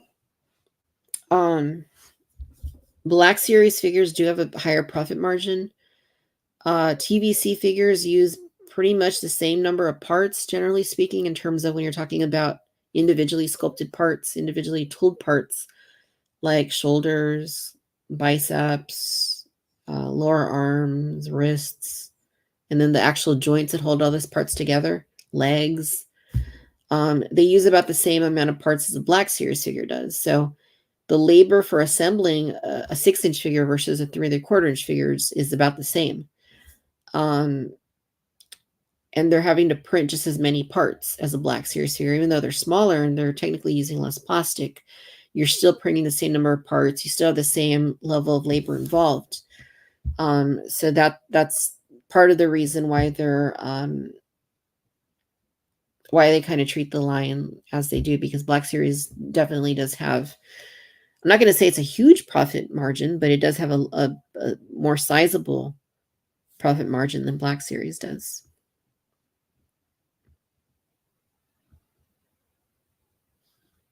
It would be nice if they would release a TVC pod racers at least. Yeah, there was a lot of pod racers they did over the years, and thank goodness they did, because today Hasbro would not do them. Even a great TVC HasLab can't make up for the wasteland that exists where dozens of key characters should be. The science of TPM was really sad. Yeah. Yeah, they really missed the boat. They really did.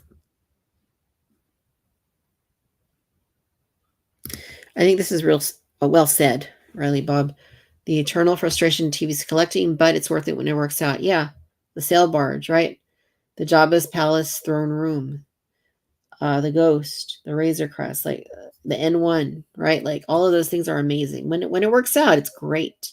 The problem is that it shouldn't be like great or crappy, right? There should be more of that middle ground where it's like a little more consistent. Like, oh yeah, there's some great things in here too that don't need to be the HasLab for me to really get excited about TVC. And we're not seeing a ton of that lately.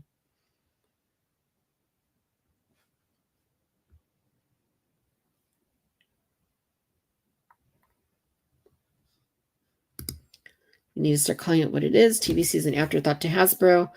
Black Series gets all the resources except when they want to HasLab for their bonus checks. I mean, so I know Steve said recently that they're seeing TVC as the collector line and the Black Series is more of the casual line. But you don't, like I said, you don't really always see that, especially like at the 25th of Phantom Menace, you don't really see that.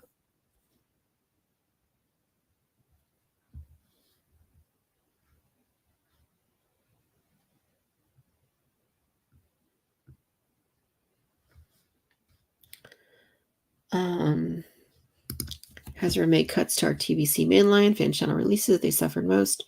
So many will still need TVC. Have little financial risk for them and keep the 3 3/4-inch heart beating.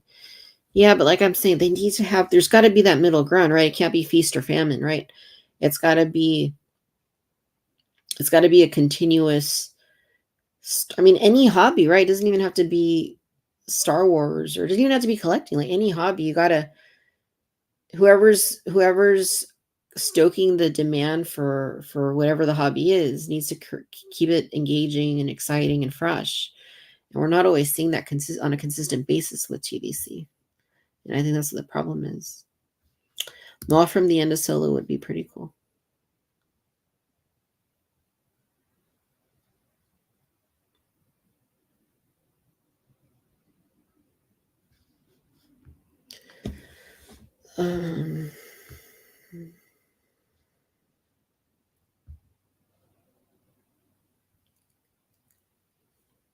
Yeah, so I see a lot of comments about this topic in here, so I'm just kind of combing through. May 25th seems like a good day for an announcement. Yeah.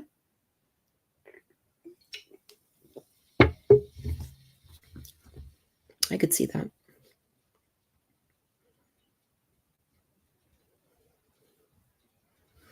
Yeah, so this is another thing people talk about.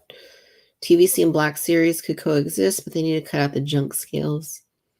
I mean, I don't know. I mean,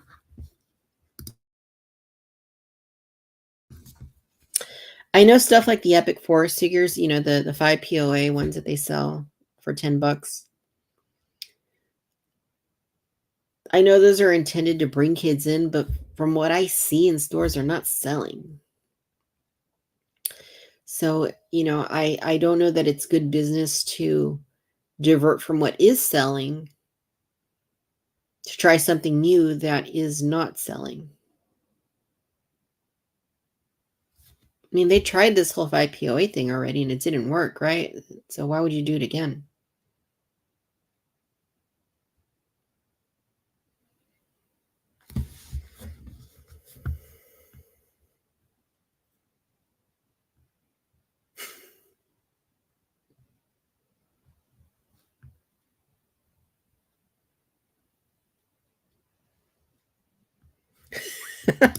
Black Series keeps always in business.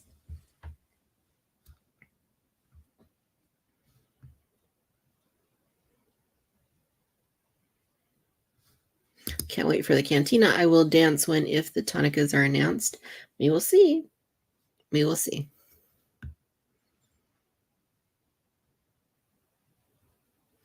TVC is currently getting a Super Bowl once a year, but with no season in between. I like this. I like this, Baymax. That's a good comparison there. It's a good analogy right there. Feast or famine. Feast or famine. Yeah, the Cantina would be a live stream country. It would be a dream realized, especially if it had the Tonica sisters. If I hope you let the Hasbro Star Wars team know about these concerns during the Q&A at SDCC. If we're fortunate enough to get to the Q&A this year, we'll definitely talk about that. I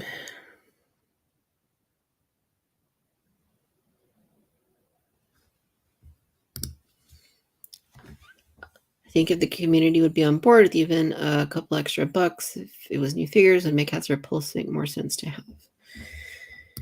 Yeah, lots of ideas for sure. Yeah, so I mean that's kind of where things are at, you guys. I don't blame people for feeling frustrated or feeling downtrodden and upset, you know, that they feel that the vintage collection has been neglected. Because we know there's this great HasLab that's going to be coming, right? We know that. But like, again, it shouldn't be feast or famine, right? It's like the the analogy that Baymax made, that it's like getting a Super Bowl once a year, but with no season in between, right? It shouldn't be that, right? You got to have a consistent drip of product to get people excited. I don't know that drip to get people excited is the Acolyte or Skeleton Crew or, you know, repacks of Mandalorian figures that nobody needs. If you need to create a wave to repack, you know, why do those? Like, why not bring back some other figures that people really want, like older Cantina aliens or, you know, older prequel figures that still hold up. I mean, there's other things you could totally do, right? So if Hasbro, putting Star Wars aside, if Hasbro released an all-new series of figures called Space Aliens, did you collect them? They were cool looking, compatible with Star Wars. Maybe, but I wouldn't intermingle them with my Star Wars figures. There's no way. My OCD is too great for that. So yeah, when Hasbro does their thing, and I think this is well said, Rick, we get some great figures, vehicles, and play sets. Let's hope we get more figures for the Cantina soon. Yeah. When Hasbro is dialed in, like the level of quality they're doing on things these days is it's unlike anything that has ever been done in this toy line in its 40 plus year history. Nothing is to the level of the sail barge. Nothing is to the level of the Razor Crest or the Jabba's palace throne room thingy right there. Nothing is to those levels, right? But it's not happening on a more consistent, less expensive basis. And that, I think that's where TVC really lacks and needs to kind of pick up the slack a little bit, is more in that area. TVC has given me the sail barge and drop us the room. For me, anything after those is an afterthought. For me, it's the Cantina. Once I get the Cantina, once I get my one day somehow, some way, get my Tonica Sisters, for me, that'll be like peak for me. Like anything after that will just be extra. But until then, let's hope that things continue to get better. Let's hope that things, hopefully, I just hope they see the reception to some of the recent announcements or lack thereof, and I hope they adjust. But I feel like we say that every little while, and I don't know, you guys. All I know is that they're missing the boat, and they're certain things that don't really make a whole lot of sense, and things that should be happening that aren't, and that's where we're at. Anyway, we're almost at 2 hours. I'm going to go ahead and switch gears to another segment because we're not done yet. We're not done yet. We have one more segment to cover here. New acquisitions. You are a collector, are you not? All right. I want to know what you guys have added to your collection in the last week. Let me know in the comments so I can highlight your comments and see what it is. For me, I've gone just a couple of things. It hasn't been like a crazy big week. I did have my bounty hunter sent to Galaxy's Edge, and he was able to secure some new stuff for my droids. I'm really excited to show you guys, but I'm not going to have those pieces in until next week. Once those arrive, I will show you guys next Friday what those are. But I will show you what came in, my more recent stuff, okay? So here we go. So we're talking about X-Men at the top of the show. I did pick up the Target exclusive Epic Force. These are the 4-inch figures that Target is selling for X-Men 97. So you get Storm, you get Rogue, you get Gambit, Wolverine, and Cyclops. And there's also a jet that you can get from some places like Amazon and Big Bad Toy Store. And I'm going to get that too. I think it comes with Storm, another Storm I want to say. I do want to get that too. You can also get many of these single carded by themselves. One of them is exclusive to the set though. I forget which one it is. It's exclusive to the set. Maybe you guys know. But you have to buy the set if you want one of these figures. And they do have there's a little box right here with the accessories. So you do get some cool like special effect pieces in there. So these are fun. Like I said, I have the Marvel Legends, but I wanted to pick them up in 4-inch scale as well. And as you can see, the box kind of makes the shape of an X. Isn't that cool? It's kind of neat. And I do like the color. I do like the images. It's a nice little box. I'm kind of like wanting to just leave it in the box because it's a nice presentation, but I'm probably going to open it.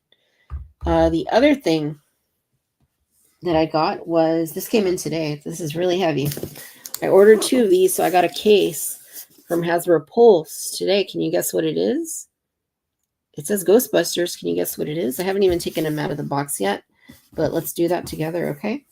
So I open it up here, and you got not 1, but 2 Ecto 1s.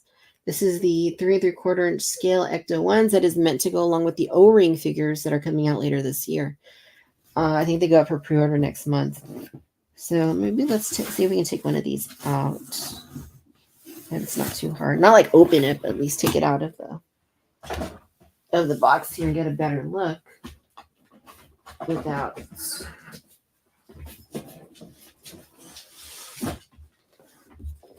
Here we go. This is the box for the Ecto 1. Now, they did release this previously, but it was based on Afterlife, not the original film. This one's based on the original film. So it is 4-inch scale. It is meant to go with the O-ring figures coming later this year. And it is like based on the 1984 Ghostbusters. So really nice. it's a nice presentation. I'm glad that I bought two because I might want to keep one of them in the box. Yeah, so if you have the old one, it's basically the same thing, just repainted, just kind of like made to look for like the original film. So less like wear and tear on it. Pretty nice. And that excites me. I just don't get why they didn't release the O-ring figures at the same time. To me, that was kind of odd that they didn't do that, but that's how it goes. Let's see. I'm going to go to my Instagram page here for a second before I read what you guys have been adding to your collection so you can see what Victoria's added on. Okay, there was another thing. So I did complete my Republic Gunship collection, and I have the box over there, but it's kind of too big to show here on camera. But I did get the Republic Gunship from 2008 from the Clone Wars Walmart exclusive. The Lucky Laku is the name of this one because, of course, it has the it's like the World War II pinup inspired kind of look, but it's in this case it's a Twi'lek painted on the sides of the gunship. It doesn't have the closing doors the way that it shows them here on the box. It was kind of like false marketing back in the day because they wouldn't do that until the Crumb Bomber came out. So it's kind of just more like the basic like gunship with the regular doors. But it's really nice. The coloring is really nice on it. And this was brand new in box. And now I've completed my gunship collection. See, I kind of opened it up to take a look at the insides. But yeah, the only one I mean, I say complete, but I don't have the TVC version because I used to own it. And as you may know, the plastic started breaking down and the gunship started turning to like this goo sort of stuff. And I had to clean it and it would come off and then it would come back. And I didn't want to deal with it. I sold it. I don't care to ever own the TVC gunship again because I have all the other ones. And the 2002 original one is close enough to the TVC one. I have the bubble turrets and all that. So I don't really need to get that one. It has crappy figures with it anyway. And, hopefully they'll release another gunship. But yeah, this completes them for me. So I have the 2002 one, which I bought in 2003, 21 years ago. That was my first gunship. I have the 2003 version, the Command gunship. That's the black and white one. I have the 2005 Revenge of the Sith version, which is the gray and green one. I have the 2006 the Saga Collection version for the ARC Troopers from the Micro series, the Clone Wars Genndy Tartakovsky series. I have the Lucky Laku now, and I have the Command gunship, the Crumb Bomber. So yeah, I'm set. I've got them all. I'm happy with the gunship collection. Yeah. The other thing that I have, and this was just a fun thing, but I'll show it here anyway, is that my friend Tyler from SW TVC started this trend where you show an action figure with your car. So I'm like, hey, my car looks like a Stormtrooper. I'm going to show a Stormtrooper TVC figure with it. And I actually just got some work done on the car. So I took some glam shots of it with the DSLR, and I'm very pleased with the look right now of this thing. Like I said, I just got done watching it before I came onto this stream, and it's ready for the show tomorrow. It's ready for the show tomorrow. The ghost is ready. So yeah. Yes.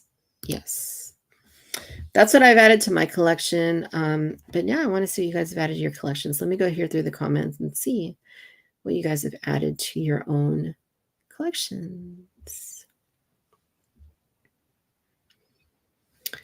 Ooh, lots of stuff.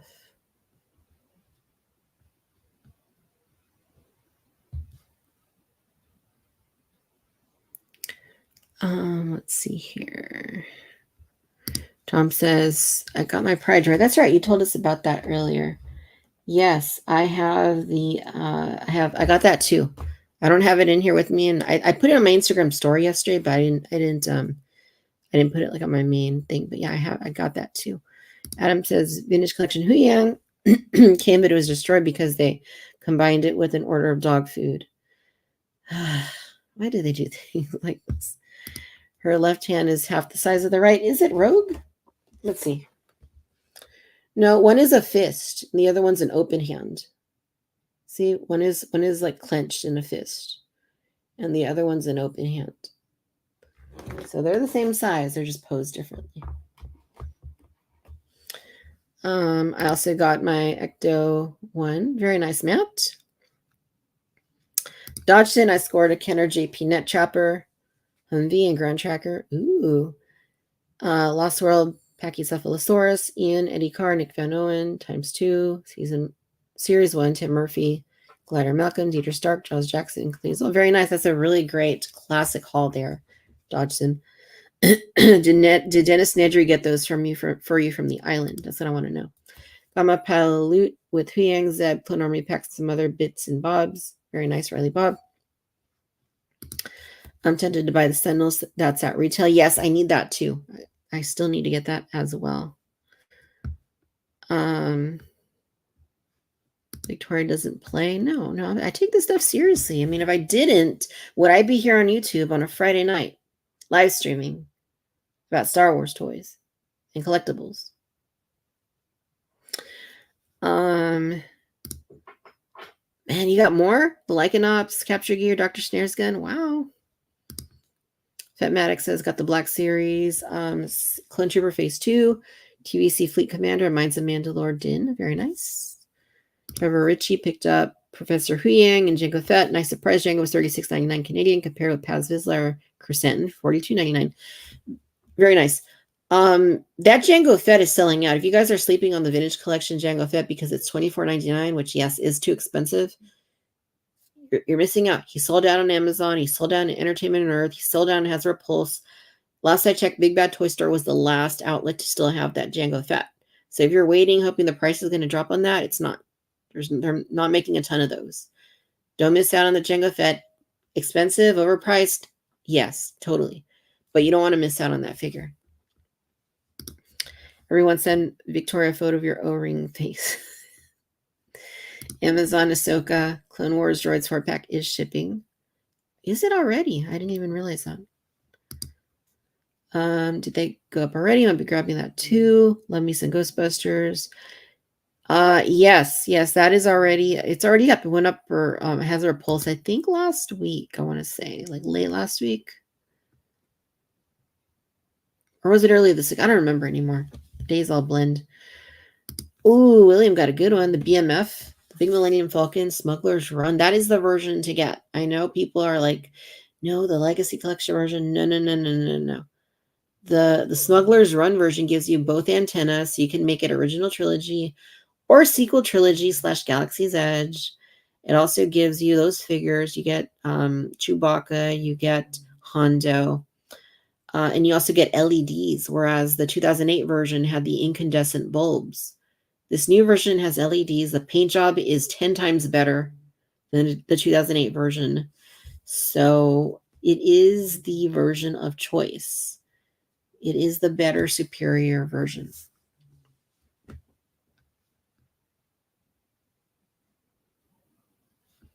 My Vader helmet shipped. Very nice. Rhino Hobbies. Is that the Empire one? Or which one is that?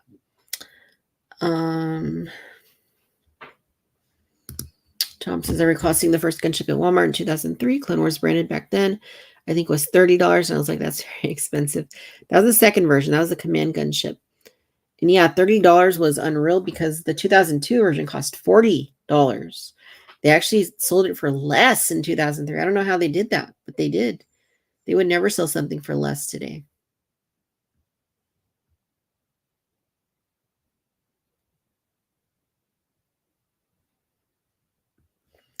My May the 4th stuff came in. Finally have the Ahsoka Show multi-pack. Got a few of the Mace Windu Trooper packs. Got a few phase 2 Clone Trooper multi-packs, TC14, and Hot Starbucks tumbler. Very nice. That's a good haul. Change the name of the channel to Victoria's Acquisition. Thank you. And thank you, Mary. I love the ghost. My life is just ghosts, I guess.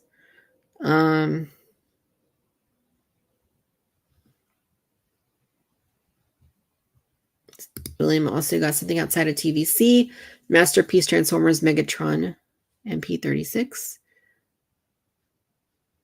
If there's a new acquisition, looks bad. Victoria will win 10. Not the car.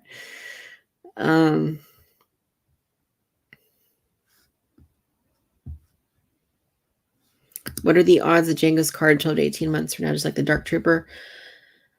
Possible, but my understanding is the reason that they put him in a deluxe set is because of paint applications. That's my understanding. The paint applications, the shiny paint is what set that one over the edge, because that sculpt already existed, right? They're adapting the Mandalorian sculpt that they've done from Clone Wars to create Django. It was the paint that's my understanding that threw it into that higher deluxe format. So, I mean, maybe it'll come out in the main line, but I don't think it would probably have a dumbed down paint scheme if they were able to do that, I guess. I wouldn't count on it. I would say, don't wait. Better safe than sorry when it comes to this stuff. If you can get it now, get it now.